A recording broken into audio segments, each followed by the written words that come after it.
Les damos la más cordial bienvenida a un nuevo episodio de Visión Bursátil.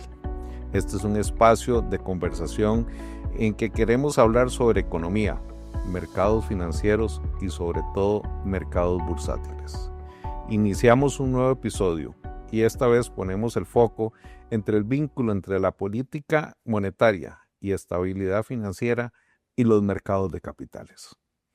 En esta oportunidad tenemos el privilegio que nos acompañe el doctor Roger Madrigal López, presidente del Banco Central de Costa Rica, quien nos ayudará a entender cómo los movimientos de política monetaria económicos de nuestro país pueden influir y cómo podemos nosotros desde el mercado de capitales apoyar en la evolución de herramientas de política económica. Don Roger, muchas gracias por acompañarnos en este nuevo capítulo, en esta nueva edición de Visión Bursátil. Con mucho gusto, muchas gracias. Quisiera felicitarlos por la iniciativa, me parece que es una iniciativa que contribuye a la educación financiera y a la vez también para el Banco Central es una oportunidad más de acercarnos a una audiencia más amplia, entonces con mucho gusto. Muchas gracias. Muy bien, luego de esta breve introducción, damos inicio a este espacio que hemos preparado con mucho esfuerzo y esperamos que sea de su agrado. Don Roger, para los que hemos estado en el medio bursátil y financiero, le conocemos desde una óptica profesional, con una gran trayectoria dentro del Banco Central de Costa Rica. No obstante, quisiéramos conocer algunas otras facetas, como por ejemplo, ¿quién es Roger Madrigal? ¿De dónde es oriundo don Roger? ¿Cómo fue su juventud? ¿Cómo fue su relación de familia? ¿Dónde estudió? ¿Y cómo ha sido su camino desde que llegó al Banco Central? Yo creo que pocos conocemos estas etapas suyas y quisiéramos pedirle que se nos abra un poquito y conversar de esta parte. Muy bien, nací hace 64 años en Calle Blancos, aquí en San José. Estudié en una escuela llamada Claudio González Rucabado. Hay una anécdota muy interesante con ese nombre. Luego estudié en el Liceo de Costa Rica. Y posiblemente en la Universidad de Costa Rica estudié primero economía y luego estadística. Y luego tendría la oportunidad, el banco me daría la oportunidad de ir a un programa de posgrado en Ohio State University. He estado vinculado con el banco 41 años. Este año cumpliré 41 años de trabajar para el Banco Central. Antes de trabajar en el banco hice una gran cantidad de labores, de actividades. Tengo trabajos curiosos, algunos de ellos. Sin embargo, tal vez en lo que más logré aprender como oficio, antes de trabajar en el banco era mecánico de oficio, mecánico automotriz. Y bueno, ahí aprendí, puedo decir sin ningún problema, que en aquel entonces aprendí a hacer un overhaul completo de un vehículo que llegaba, tal vez no era muy común las plataformas, llegaba en grúa, llegar, quitarle la tapa, empezar a desarmar y luego hacer todo lo que hay que hacer y luego darle la vuelta a la llave y arrancarlo. De la persona que aprendí, pues me dijo, después de un overhaul, un carro tiene que arrancarse con la llave, ¿verdad? No como hacían los mecánicos de hace mucho tiempo que los arrancaban empujados. Puedo seguir, pero no, ese no es el tema. Usted me dirá. Don Roger, no, muchísimas gracias por permitirnos conocer esta parte de su vida privada y definitivamente esto último que nos comenta de esa etapa de mecánico, no me lo hubiera imaginado de usted, pero yo creo que es parte de lo que queríamos conocer de don Roger Madrigal. El día de hoy vamos a abordar 4 temáticas, que para este primer segmento hablaremos de visión macroeconómica, estabilidad y transmisión monetaria. En el pasado, usted ha subrayado que la meta de inflación del 3% sigue siendo adecuada porque Costa Rica aún carece de mercados financieros tan profundos como las economías avanzadas. Don Roger, ¿qué reformas o desarrollos institucionales considera indispensables que debemos trabajar de manera conjunta para cerrar esta brecha de profundidad financiera? Sí. Bueno, muchas gracias de nuevo por la pregunta. Permítame darle un poco de contexto a estas afirmaciones que es cierto, recientemente lo manifesté, lo que usted acaba de decir. Eh, Primero, la meta de inflación no es un número arbitrario. En el caso de Costa Rica, que es una economía pequeña y abierta que depende mucho de lo que ocurre en el resto del mundo, y estamos vinculados tanto comercial como financieramente con el resto del mundo. Entonces, cuando el banco hace 15, 16 años estaba pensando en establecer la meta de inflación, eh, observamos que una forma de hacerlo era calcular la inflación de mediano y largo plazo de nuestros principales socios comerciales. En ese momento dio un número cercano al 3%. Recientemente se vuelve a hacer ese cálculo y vuelve a dar un número cercano al 3%. En enero, febrero, hicimos un seminario sobre la meta de inflación y tuvimos expertos internacionales, gente de otros bancos centrales, académicos y demás. Entonces, la opinión de ellos, el Fondo Monetario estuvo también ahí, que ellos piensan que para Costa Rica, no solamente los costarricenses, sino gente de afuera, que para Costa Rica una meta de inflación del 3 en vez del 2 es más adecuada. La meta del 2 es de las economías avanzadas, como usted dijo. Entonces es más fácil para ellos estar en el 2 que para nosotros. Y entonces lo que decían ellos es que en el caso de Costa Rica es mejor que sea un poco más de tolerancia, tener una meta del 3%, porque no tenemos las mismas condiciones. Mecanismos de transmisión más débiles, mercados financieros, bursátiles en general, menos profundos, y entonces que eso inhibe el mecanismo de transmisión. Entonces, ¿qué es lo que nosotros debemos hacer? Pensar que el mercado de valores es a la vez un complemento, pero también un competidor de los mercados bancarios. Entonces, que la transmisión de la tasa de política monetaria no se dé solamente en el mercado bancario, sino en el mercado de valores, como ocurre en otras partes del mundo. Y para eso se requiere un poco más de competencia, desarrollo de productos, estandarización de algunos productos y demás. Entonces, sí, hay una serie de reformas que tienen que ver con los productos de protección, por ejemplo, de riesgo cambiario, de ofrecer productos de financiamiento. Las bolsas de valores, en síntesis, lo que hacen son intermediarios, mueven recursos de unidades excedentarias a deficitarias. Los bancos, en esencia, hacen lo mismo. Entonces, someterle un poquito más a la atención competitiva a los bancos para ayudar en el mecanismo de transmisión. Voy a parar aquí, pero si usted me quiere que amplíe, amplío. Gracias, don Roger. Qué interesante primero conocer estos mecanismos de análisis para establecer esta meta que actualmente se tiene del 3%. Y definitivamente vemos que tenemos oportunidades y retos a nivel de nuestro mercado de capitales para poder incidir y apoyar más en lograr estas metas y ir mejorando día con día. Definitivamente que lo vemos, lo veo, por lo menos en mi caso en particular, una gran oportunidad. Y yo creo que algunos de los temas que usted habló ahorita, que nos comentó, vamos en el transcurso de nuestra conversación, vamos a ir abordando. Ahora bien, el Banco Central no selecciona ganadores y perdedores en materia cambiaria. Esto de acuerdo con lo indicado oportunamente. Don Roger, ¿hasta dónde un mercado de derivados más activo ayudaría a que los propios agentes gestionen mejor el riesgo y dejen de presionar al Banco Central? No, definitivamente, hay que poner un poquito en contexto. Nosotros tuvimos durante mucho tiempo, de los años 80, digamos 82 más o menos, con Carlos Manuel Castillo y posteriormente con don Eduardo Lizano, lo que se llamó el régimen de paridad reptante, lo que los costarricenses le pusimos mini evaluaciones, pues el régimen de paridad reptante. Entonces ahí, de alguna forma, el banco daba una idea de cuál iba a ser el tipo de cambio, o sea, era muy predecible. Entonces, una idea de estabilidad cambiaria. Los costarricenses nos acostumbramos a eso. Y ha costado mucho, o más, ya vamos a cumplir, vea cómo pasa el tiempo. El año entrante serán 20 años de que el banco abandonó la paridad reptante y todavía se escuchan muchas voces en Costa Rica que quisieran volver a eso. Y entonces la gente quiere el seguro cambiario y quiere el seguro cambiario en algunos casos gratuito, que lo provea el Banco Central.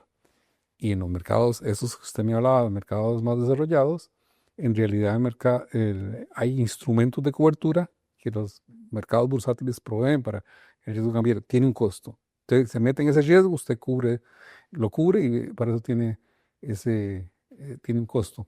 Eh, las bolsas de valores, los mercados bursátiles son los que naturalmente pueden proveer ese, ese instrumento, y entonces ahí tienen una gran tarea por hacer, o una tarea conjunta por hacer de proveer. Entonces usted tiene razón. Si usted le quita la presión cambiaria, la que siente el Banco Central para una estabilidad, que la gente quisiera una estabilidad, entonces eso libera a la política monetaria del ancla cambiaria, y eso facilita el cumplimiento de la meta de inflación.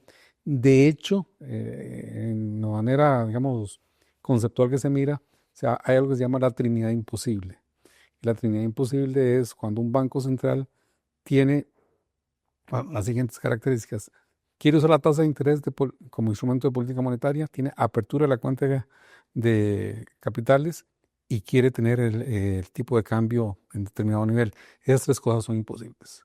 Y entonces, para que eso funcione, tiene que liberar una de esas. Muy probablemente tiene que haber más flexibilidad cambiaria y a la vez, para los que quieran protegerse, instrumentos de cobertura cambiaria. Y ustedes tienen mucho que hacer en esa función de proveer ese seguro cambiario. Definitivamente, tenemos una tarea pendiente. Le comento que ya estamos trabajando por eso. Y recientemente, con todo el tema de las pensiones, de los fondos generacionales, hemos tenido ya conversaciones con las operadoras de pensiones y ellos están cada vez más cerca de llegar a hablar de coberturas de derivados. Ya estamos haciendo las revisiones, ya estamos haciendo la parte que nos corresponde, porque sabemos de que debemos estar ahí presentes y decir, los mercados de capitales vienen a apoyar. Así que esperamos pronto estarle llegando, don Roger, a su oficina y comentarle, esto es lo que tenemos. Esperamos poder trabajar de manera conjunta y apoyar al Banco Central también. Perfecto. Ya estamos en esa parte. Conversar de la tasa de política monetaria en los últimos tiempos ha sido abordada desde muchas ópticas. Pero no estoy seguro si en este enfoque que queremos darle se ha abordado. Pero nos corresponde hacerlo. ¿De qué forma, don Roger, un mercado de capitales más líquido puede apoyar en la transmisión de los movimientos de la tasa de política monetaria en las tasas pasivas y activas? Sí. Bueno, como usted lo dice, es un tema recurrente sobre el nivel de la tasa de política monetaria. Recientemente uno escucha algunas voces, todas muy respetables, ¿verdad? Las opiniones de las demás personas. Pero bueno, es un proceso complejo donde, como usted lo hizo en la introducción, se aborda la coyuntura internacional, la coyuntura interna, las expectativas y las estimaciones de inflación, las predicciones de inflación que tenemos, las variables que lo determinan y los riesgos asociados hacia eso. Todo ese conjunto de información lleva a la Junta a tomar una decisión. En Costa Rica, el mecanismo identificado en este momento como el mecanismo fundamental de las tasas es el mecanismo del crédito bancario.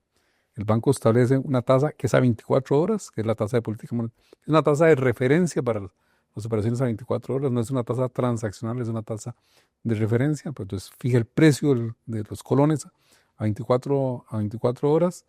Esto se transmite a las otras tasas en el espectro temporal, pasivas, y eventualmente llegaría hacia las tasas activas, que es lo que determina si las personas demandan o no crédito, gastan o no. Y ese es el mecanismo de transmisión. En otras partes del mundo, un mecanismo muy similar ocurre porque las tasas de interés también afectan los precios de los títulos, valores en los mercados bursátiles, afectan la riqueza de las personas. Y de hecho es un mecanismo de transmisión que apoya el mecanismo de transmisión de la tasa de política monetaria, porque no es al mercado de crédito o al mercado bursátil, es en general a la economía. Entonces, sí, nosotros quisiéramos tener todavía un poco más de tracción con la tasa de política monetaria, no solamente que se transmita por el crédito bancario, sino por el mercado de valores. Algo hay de eso. Ustedes son expertos en eso, se dan cuenta que otros mercados en el resto del mundo, más bien son los mercados de valores los que se adelantan a los movimientos de la tasa de política monetaria y los impactos son, ¿qué le pasó? ¿Qué hizo la Reserva Federal? Y en cuestión de segundos se ven reacciones en el mercado de valores. Bueno, esa es la transmisión. Nosotros tenemos que fortalecer esa transmisión y obviamente tener variedad de productos, mercados más líquidos, mercados más competitivos, mercados eficientes de transacciones de bajo costo y en poco tiempo que se puedan, digamos, perfeccionar las operaciones. Eso ayuda al mercado, eso ayuda a la transmisión, la tasa de política monetaria. Y en general a la inflación, ¿verdad? Al control de la inflación. Claro, y yo creo que es uno de los elementos que en las economías la inflación es una lupa grande para controlar muchos temas en los ámbitos financieros. Y sí, definitivamente los mercados internacionales, como usted lo decía, ¿verdad? Hay elementos disparadores que inmediatamente se ven reflejados en los mercados de capitales. Y yo creo que es parte de la madurez que todavía nos falta a nosotros como mercado. Tenemos un mercado que es muy dependiente de deuda y eso, y con un gran Ujú. emisor que nos obliga a veces, ¿no? Que nos cuesta mover y ser partícipes de esa transmisión. Pero yo creo que es algo que tenemos que trabajar. Vienen nuevos instrumentos que los mercados de capitales, la bolsa está estudiando, está analizando, que la idea es poder entrar y ser partícipes también en este tema. Perdón, ahí, antes se acaba de decir algo muy importante que me preguntó de cambios estructurales y qué para que mejore el mercado. Usted acaba de decir algo que es fundamentalísimo. En Costa Rica, más que un mercado de valores genéricos, lo que es un mercado de deuda dominado por la deuda. Y eso es estructural, tiene que ver con los requerimientos de financiamiento del gobierno central, que es el gran demandante de recursos. Entonces, dentro de los cambios, que no es a la bolsa o no es al banco, sino es a la sociedad costarricense, es reducir la dependencia del Ministerio de Hacienda al financiamiento bursátil. O sea, de alguna forma, generar menores déficits e idealmente superávit, ¿verdad? Definitivamente. Bueno, Perdone, va ahí por la... no, no, no, son estos elementos, estas intervenciones son muy valiosas, definitivamente. Así que bienvenidas en cualquier momento, don Roger, muchas gracias. El segundo eje temático que queremos abordar es mercado de capitales y política monetaria. Entrando en esta materia, ¿cuál sería su perspectiva sobre el rol que debe jugar la Bolsa Nacional de Valores para mejorar la formación de precios y la competencia del mercado de dinero? Por supuesto, en busca de lograr metas de inflación de mercados más competitivos. Aquí hace un comentario, pregunta en otro tema álgido que tiene que ver, lo he dicho, vea que en su misma pregunta hay elementos de la respuesta, generar más competencia. ¿Competencia entre quién? Entre una persona que quiere financiar un proyecto de inversión, cualquiera que sea, ¿cómo lo hace? ¿Usa crédito bancario o usa mercado de valores? Deberían ser que haya una competencia entre ellos y te sale más cómodo, más barato, más oportuno, la inmediatez, lo que sea, mercado de valores, o si el mercado bancario se lo ofrece, entonces ir a una fuente bancaria. Entonces, promover esa competencia. Perdón, incluso en algunos momentos somos complemento. Exacto. Entonces, aquí el gran problema es que en el fondo la estructura de propiedad dice es que los bancos son los dueños de la bolsa, ¿no? Los puestos de bolsa y los puestos de bolsa dueños de la bolsa.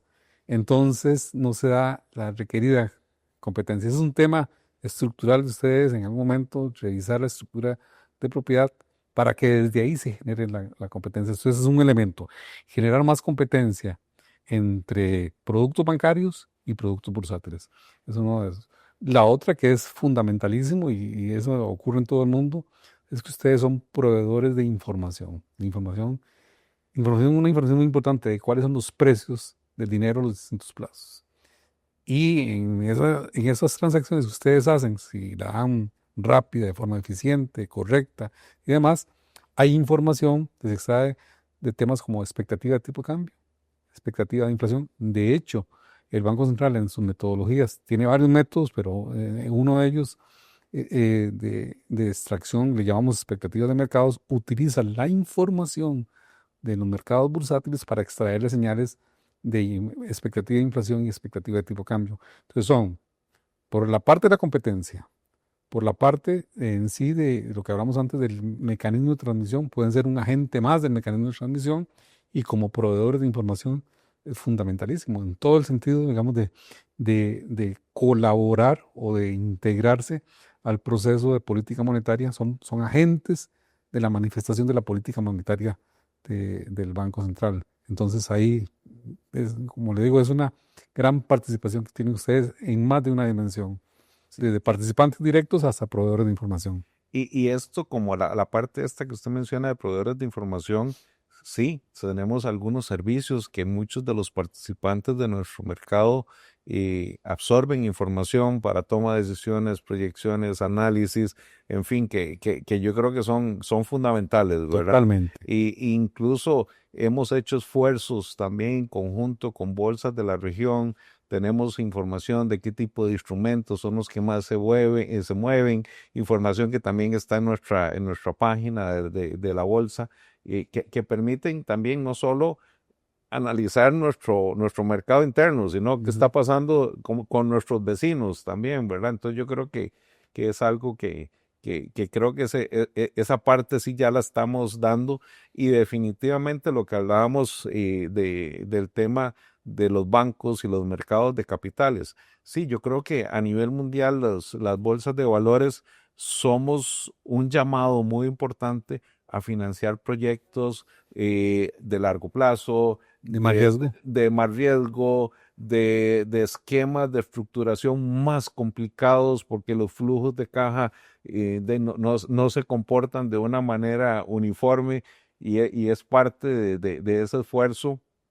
Hay que trabajar temas de cómo mejorar tiempos a la hora para ser más oportunos, de poder traer estos emisores a nuestro mercado. Pero yo creo que es parte de la labor, es parte de lo que estamos trabajando de manera nuevamente conjunta con la Superintendencia Nacional con la Superintendencia de Valores, perdón, y esperamos pronto estar en la mesa con estas otras figuras también, don Roger. Perfecto. Ante picos estacionales de liquidez como los que hemos vivido en el pasado, quisiera preguntarle, ¿qué ventajas y riesgos vería una participación activa del Banco Central en la compraventa de valores en el mercado secundario? Uy, esa es la pregunta de los 100,000 colones. Vea, Qué dicha qué dicha que la tenemos aquí, y lo tenemos a usted también, ¿verdad? la ley lo autoriza. De hecho, una modificación, parece que el artículo 52 y 59 de la ley del banco en el 2020, en medio de la pandemia, esas modificaciones para permitir algunas de esas operaciones fueron retadas constitucionalmente. Ya la sala constitucional hace unas semanas, es algo que pasó hace 5 años, dice que sí, que el Banco Central puede hacer eso. Lo que pasa es que la historia importa y el contexto importa. La ley, qué interesante, la ley tiene la prohibición explícita del Banco Central de financiar al gobierno central. Entonces, cuando el Banco Central, vea la pregunta, es una pregunta analítica y se la he hecho, tardé varios meses y a insistir para que el fondo me diera la respuesta, porque yo tengo mi respuesta, pero quería tener la respuesta de ellos. Si el Banco Central en su activo tiene bonos del gobierno, es eso financiamiento al gobierno. No importa si los compró en mercado primario o secundario, si los tiene, es. En sentido estricto, sí, pero hay que dar algunas consideraciones. Ahora están cambiando que depende de la cantidad de lo que sea. Y lo que ocurre es que Costa Rica tiene la experiencia en los años 70 y parte de los 80, de épocas de alta inflación en Costa Rica, que los bancos le compraban mercado primario, bonos al gobierno. Iban al mercado secundario y le vendían esos bonos al Banco Central. El Banco Central le daba los colones. Entonces, con esos nuevos colones, ese banco iba y compraba más bonos al gobierno y entonces iban de nuevo al mercado secundario y el banco. Después de un rato de eso, pues, tienen algunos nombres en finanzas, pero después de un rato de eso, la realidad económica lo que es una expansión del balance del Banco Central, del activo del Banco Central, tenencia de bonos adquiridos en el mercado secundario para financiar al gobierno. Y eso tiene consecuencias terribles para la economía. Las tuvo, pues parte de lo que está detrás, entre otras cosas, de la crisis de los años 80. Y entonces, la gente que conoce esto es muy cuidadosa de permitirle al Banco Central. Entonces habla de algunas condiciones que deben ocurrir. De hecho, en el año 2020, el banco, con base en esa ley, que estaba recién modificada, hizo las pruebas, lo que hizo, compró y vendió en el mercado secundario, y eso fue un escándalo enorme. Tuvo que intervenir el Ministerio de Hacienda, salir a la prensa, explicar que no era financiamiento, que era en el monto, que era, y entonces lo que llevó a quien en ese momento era candidato a la presidencia, o que sería, creo que ya se perfilaba en ese momento, le puso un recurso de inconstitucionalidad y bueno, lo perdió. Pero entonces es un tema que creo que tenemos que madurar más y como reglamentar en qué condiciones. El banco lo tiene, pero a pesar de que lo tenga, en la práctica puede ser muy disruptivo porque genera un ruido tal vez innecesario, porque lo está haciendo. Los bancos centrales así funcionan, usan papel de gobierno para hacer sus operaciones de política monetaria, pero en Costa Rica creo que todavía no estamos listos, requeremos más madurez. Se puede hacer, se ha hecho, pero creo que no estamos listos todavía por la experiencia que tuvimos hace 40 años. Bueno, si usted considera oportuno de que nosotros desde el mercado de capitales nos podamos sentar con ustedes y revisar toda esa historia que usted nos está diciendo y poder, como se dice, poner las reglas del juego claras y todo y poder analizarlas desde ya, estamos a sus órdenes, Sí, ¿verdad? se supone que el Banco Central podría intervenir en algunos momentos de alta disrupción en el mercado de valores, pero una cosa es la parte conceptual, que uno dice, sí, cuando hay una alta volatilidad intervenga, otra cosa es la parte operacional, que es alta volatilidad. De hecho, parte de la discusión que hubo incluso al interno del banco es que la intervención del banco lo que hace es que mata el mercado de valores. Si el banco lo hiciera, no fue que lo hizo, si lo hiciera, porque el mercado lo que está haciendo es reevaluando, poniendo un precio a un título de valor por alguna razón, por liquidez, por riesgo, lo que sea. Y si el banco se mete para evitar la caída de ese precio, comprándolo a tal momento, entonces inhibe el proceso de formación de precios. Entonces es complejo y yo por eso entiendo que haya gente muy eh, escéptica de que la posibilidad del banco de volver a esos mecanismos de financiamiento en el mercado de valores, que al final podría abusarse del mecanismo y convertirse en una forma opaca de financiamiento al gobierno central. Entonces, sí, tenemos que sentarnos de nuevo a hablar y revisar y explicar el mecanismo, en qué condiciones sí y en qué condiciones no. Bueno, yo creo que es de las tareas que nos quedan y vamos a, a trabajar en ellas, porque yo creo que es importante. Con esta última pregunta finalizamos el eje de mercado de capitales y política monetaria. La tercera temática se enmarca en deuda pública, tipo de cambio y liquidez. En mercados financieros muy cerca de nuestro país, como son Perú y Colombia, utilizan los pagarés como colateral para que las entidades puedan levantar liquidez. Recientemente se autorizó por parte de la Superintendencia General de Valores a Interclear Central de Valores, que es parte del grupo financiero Bolsa Nacional de Valores, como entidad de registro centralizado de letras de cambio y pagarés electrónicos. Servicio que consideramos va a permitir una dinámica financiera muy importante para muchos de los participantes de nuestro mercado. Ahora bien, don Roger, ¿vería usted al Banco Central aceptando este tipo de instrumentos como garantía para brindar liquidez. El banco ya tiene un mercado muy activo de liquidez, que es el mercado integrado de liquidez que llamamos MIL, y puede preguntar a los participantes y generar la opinión muy favorable. O sea, es algo, desde una época en que de alguna forma, hay un estigma de utilizar el financiamiento del Banco Central en esos mercados, ¿verdad? Porque alguien le va a pedir plata al Banco Central. Ahora se ve, hoy, todos los días, le piden plata y le prestan al Banco Central, que es en esencia lo que ocurre en ese mercado integrado de liquidez. Entonces, funciona bastante bien con colaterales muy sólidos, títulos valores de alta calidad. Entonces, por este momento no veo la necesidad. Entonces, por ahí no veo la necesidad en este momento. Pero no estamos hablando de la coyuntura, sino de una perspectiva más de mediano y largo plazo. Podría ser. Sin embargo, la experiencia reciente por otros eventos de mercado financiero con los pagarés es que el producto tiene que estandarizarse, hay que garantizar que está bien hecho, cuál es la liquidez de ese instrumento, si llegara un problema de fallo de pago, cómo se ejecuta, ¿verdad?, el pago. Recuerde que el Banco Central, de acuerdo con su ley, no puede dar créditos a una entidad que tiene problemas de solvencia. De los únicos créditos, si no iríamos a la cárcel, pero respondemos hasta con nuestro patrimonio personal. Y eso no es lo que Sí, queremos, sí. ¿verdad? El banco lo único que puede dar es créditos de liquidez. Entonces, en esa sí hemos trabajado bastante, pero con otro tipo de colaterales que solamente son títulos de alta calidad. Y creo que así es como está en la ley. Entonces, lo de los pagarés, bueno, si es una iniciativa privada y alguien quiere tomar el riesgo y conoce perfecto, al banco todavía en esta etapa no lo veo ahí. Bueno, y yo creo que es importante, como lo mencioné, esto es algo muy reciente, también que se nos acaba de aprobar a través de Interclear y que nos permite, tenemos que madurar, tenemos que trabajar.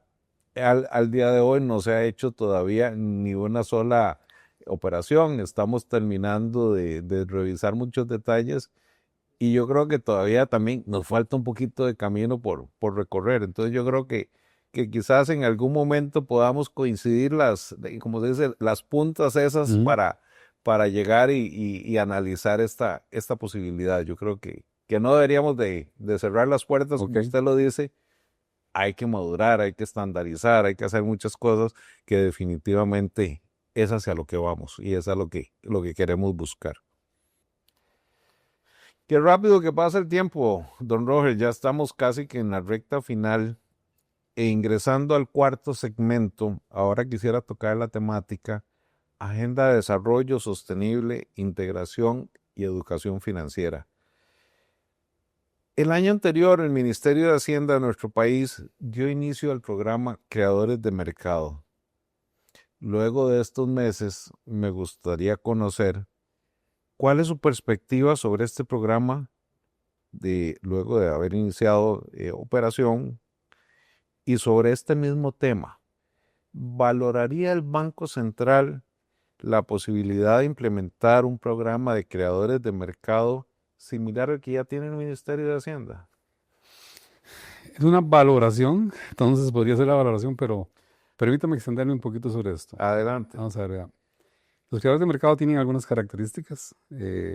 Por ejemplo, son los proveedores de los títulos valores, ¿verdad?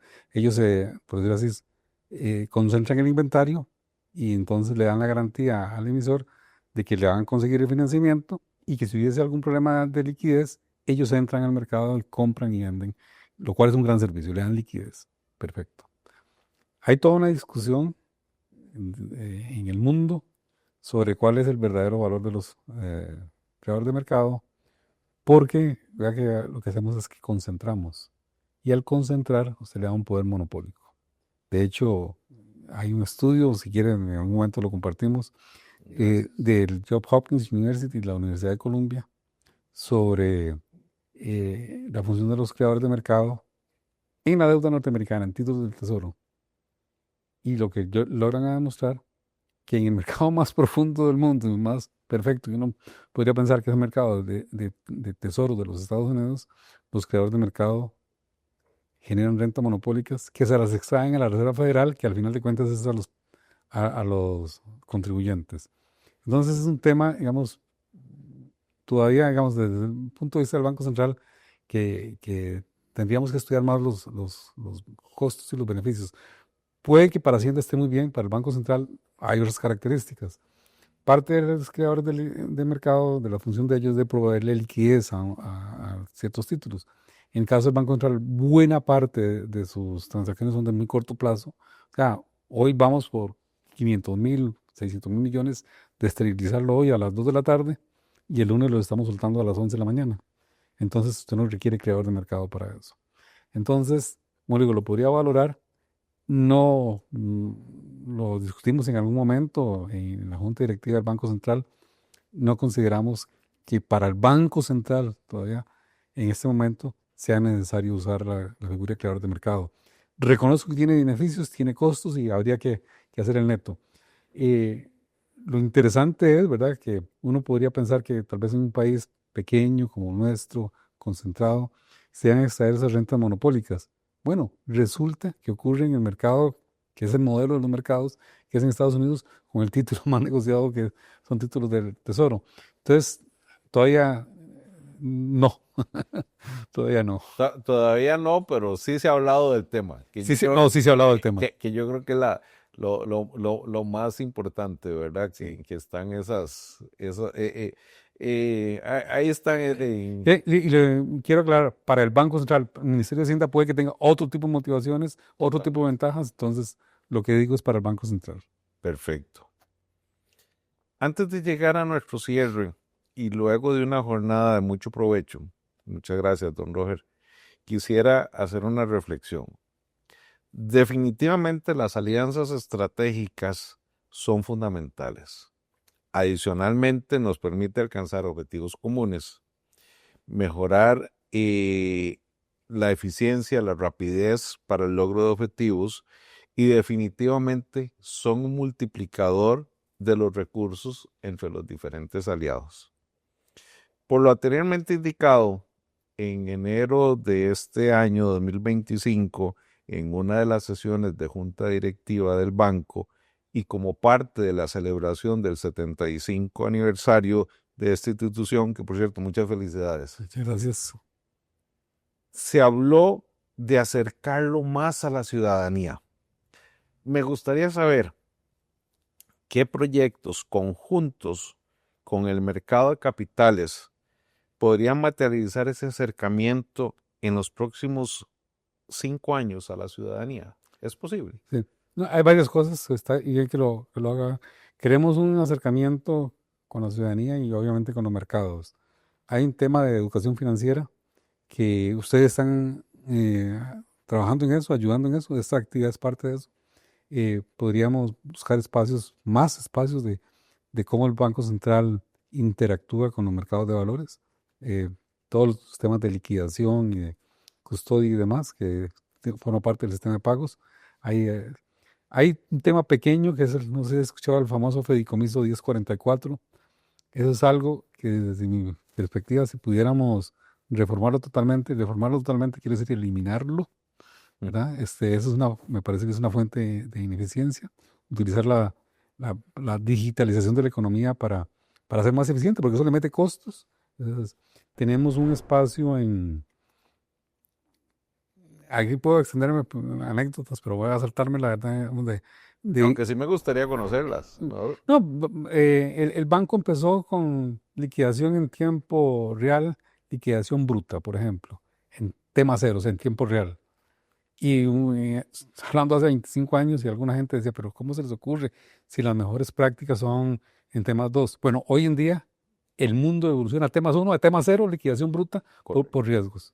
Y entonces digo yo, vean las anécdotas, ¿verdad? Lo que se dijo, se nos quiso convencer de algo, ahora el mundo más bien evoluciona a cosas que ya el banco en su momento lo planteó. Entonces ahí es un tema de la certificación ISO de las plataformas, tanto del banco como de ustedes, para que haya, no llegar a decir que sean interoperables, pero que sí haya comunicación. Eso sería un proyecto que podríamos trabajar.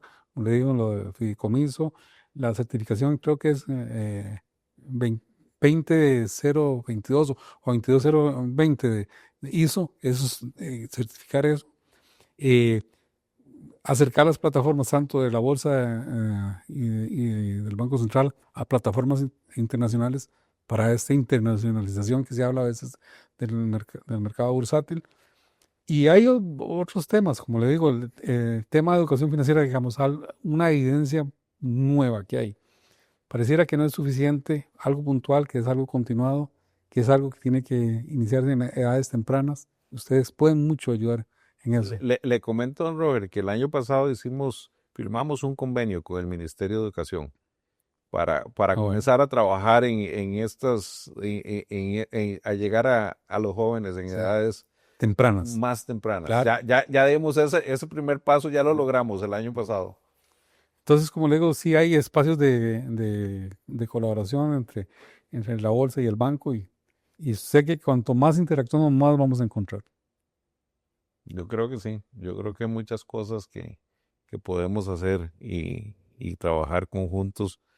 Tenemos responsabilidades, como el tema de que acabamos de hablar de la educación financiera, la educación bursátiles, que son materias que desgraciadamente no las vemos como quisiéramos que se vieran, ¿verdad? Uh-huh. Que es enseñar a los jóvenes a ahorrar, a invertir y poder pensar en un futuro mejor para las nuevas generaciones. Buenísimo. Y yo siempre he dicho que, yo recuerdo hace muchos años cuando yo estaba en el colegio, uno de los primeros temas que se comenzó cuando comenzamos a hablar de reciclaje eran aquellas campañas de recojamos papel periódico, uh-huh. cuál grado, cuál papel llevaba más, tenía un premio, lo llevaban de paseo a un lugar o tenían una pizza, un montón de cuestiones. Empezamos por ahí.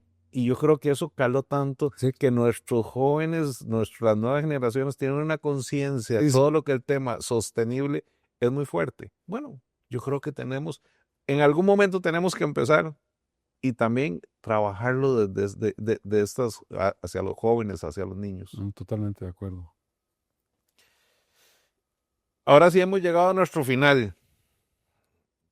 Pero más que una pregunta, sería una especie de cierre. Pero antes de eso, quisiera darle las gracias al Grupo Prival por habernos prestado las instalaciones para poder hacer esta conversación, que realmente ha sido muy amena, don Roger.